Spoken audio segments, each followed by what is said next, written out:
So continuing my series on reasons why I had a hard time letting go of religion until I understood these topics.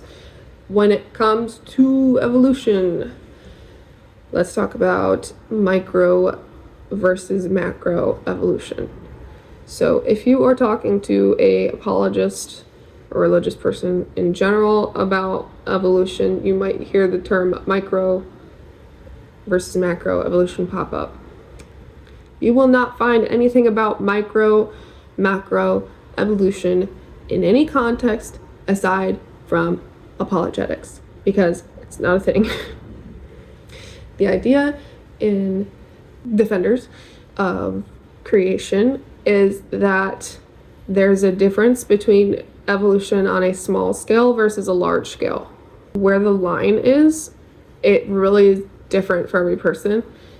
One thing that you could bring up to talk about evolution is human guided evolution. So we've guided evolution of a lot of our fruits and vegetables that we eat. Tomatoes are not the same as they were. Bananas are basically human created thing because they're all genetically identical. They're clones.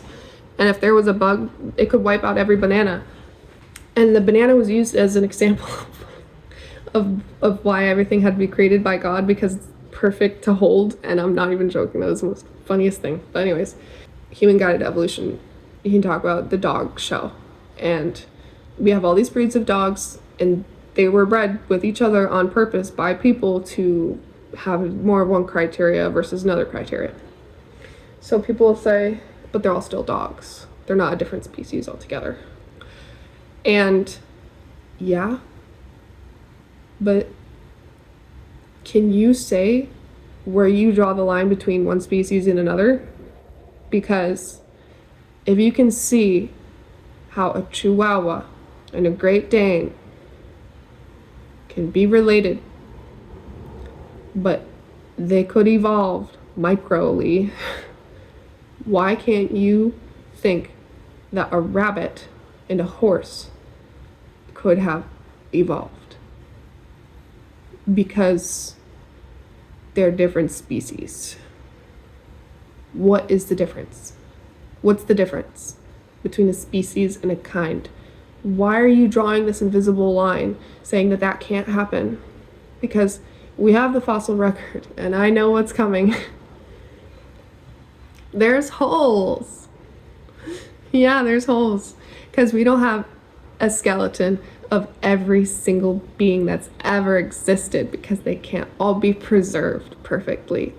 Okay? You're basically saying you would have to dig up your grandparent and their parent and their parent and their parent and their parent and their parent, their parent, and see every single being's bones in order for there not to be holes. Okay? So yeah, there's holes. Who cares?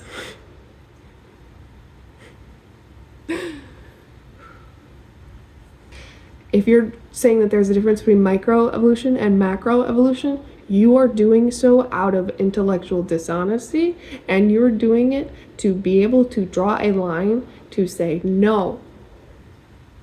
Because you have to, in order for God to need to be involved. If you think there needs to be a God to create different species, I can't convince you otherwise.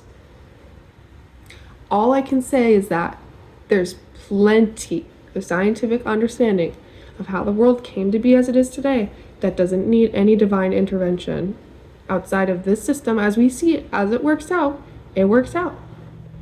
We don't need divine intervention. We can't measure it. We've never measured it. How do you even measure it? The world that we see in front of us makes sense for the most part. We don't fully understand it, but it makes sense.